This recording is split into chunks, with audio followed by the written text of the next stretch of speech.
Human rights is, geez, that's a good question. Human rights. Well, that's a tough one. Wow. I don't even know how to give that a definition. I would probably have to do a little bit of homework or something. Any right that I think just as a normal, human, The rights that humans have. Oh, that's a very large debate. Tú le puedes preguntar a 20 personas y te van a dar 20 diferentes opiniones. Non saprei, una domanda complicatissima. Yes, we just take them for granted that they're there, but we don't even consider what they are.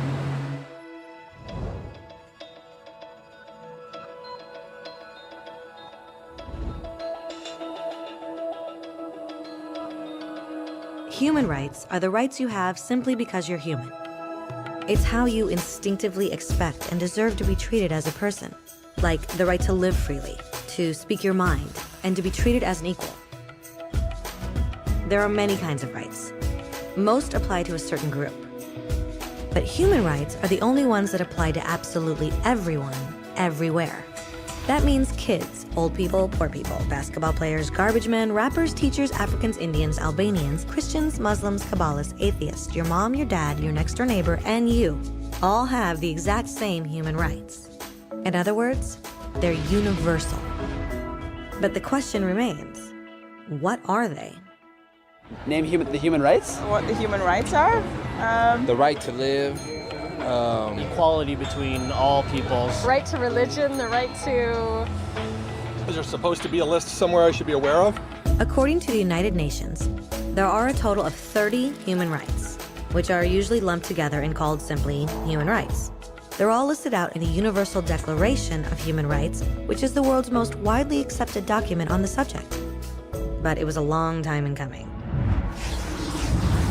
At first, there were no human rights. If you were in with the right crowd, you were safe. If you weren't, well, you weren't. But then a guy named Cyrus the Great decided to change all that.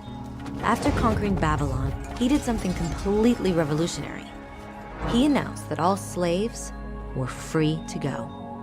He also said people had the freedom to choose their religion, no matter what crowd they were a part of. They documented his words on a clay tablet known as the Cyrus Cylinder. And just like that, human rights were born. The idea spread quickly to Greece, to India, and eventually to Rome. They noticed that people naturally followed certain laws, even if they weren't told to. They called this natural law, but it kept getting trampled on by those in power. Not until 1,000 years later in England did they finally get a king to agree that no one can overrule the rights of the people, not even a king. People's rights were finally recognized, and they were now safe from those in power. Kind of. It still took a bunch of British rebels declaring their independence before the king got the point that all men are created equal. Which isn't to say he liked the idea, but he couldn't stop them, and America was born. The French immediately followed with their own revolution for their own rights. Their list was even longer, and they insisted that these rights weren't just made up. They were natural.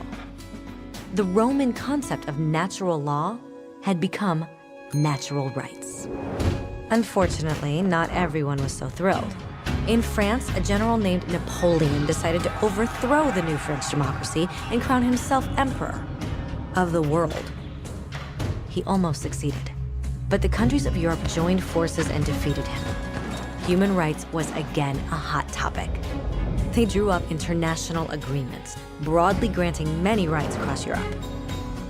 But only across Europe. The rest of the world somehow still didn't qualify. Instead, they got invaded, conquered, and consumed by Europe's massive empires. But then a young lawyer from India decided enough was enough. His name was Mahatma Gandhi, and in the face of violence, he insisted that all people of Earth had rights, not just in Europe. Eventually, even Europeans started to agree. But it wasn't going to be that easy. 2 world wars erupted.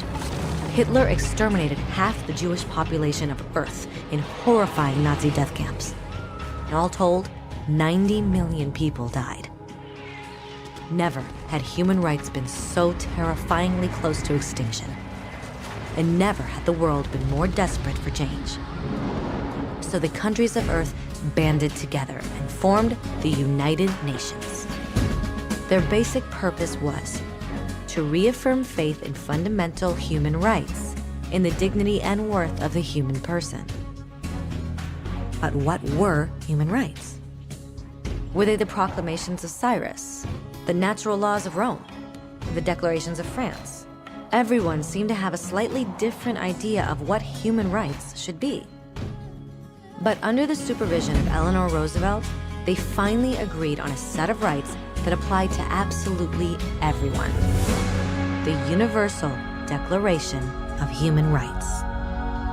The French concept of natural rights had finally become human rights. So, in summary, at first, only a few lucky people had any rights, until one of those guys decided, hey, other people should have some rights too, which was great, except not everyone agreed. And it only took a few thousand years of fighting and declarations and more fighting until everyone finally agreed that human rights should apply to everyone. And they all lived happily ever after. Except for one little problem. If people have the right to food and shelter, why are 16,000 children dying of starvation every day? 1 every 5 seconds. If people have freedom of speech, why are thousands in prison for speaking their minds? If people have the right to education, why are over 1 billion adults unable to read? If slavery has truly been abolished, why are 27 million people still enslaved today? More than twice as many as in 1800.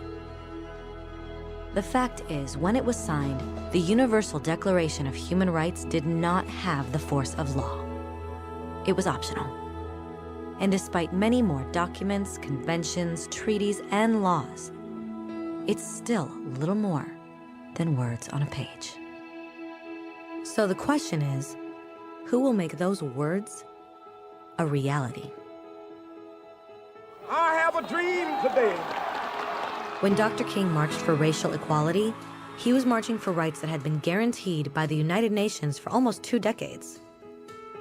But still, he marched. When Nelson Mandela stood up for social justice in the 1990s, his country had already agreed to abolish such discrimination for almost 40 years. But still, he fought. Those who fight today against torture, poverty, and discrimination are not giants or superheroes. They're people. Kids, mothers, fathers, teachers. Free-thinking individuals who refuse to be silent. Who realize that human rights are not a history lesson. They're not words on a page. They're not speeches or commercials or PR campaigns. They are the choices we make every day as human beings. They are the responsibility we all share to respect each other, to help each other, and to protect those in need. As Eleanor Roosevelt said, where, after all, do universal human rights begin? In small places close to home. So close and so small that they cannot be seen on any maps of the world. Yet they are the world of the individual person, the neighborhood he lives in, the school or college he attends, the factory, farm, or office where he works. Such are the places where every man, woman, and child seeks equal justice, equal opportunity, equal dignity without discrimination. Unless these rights have meaning there, they have little meaning anywhere.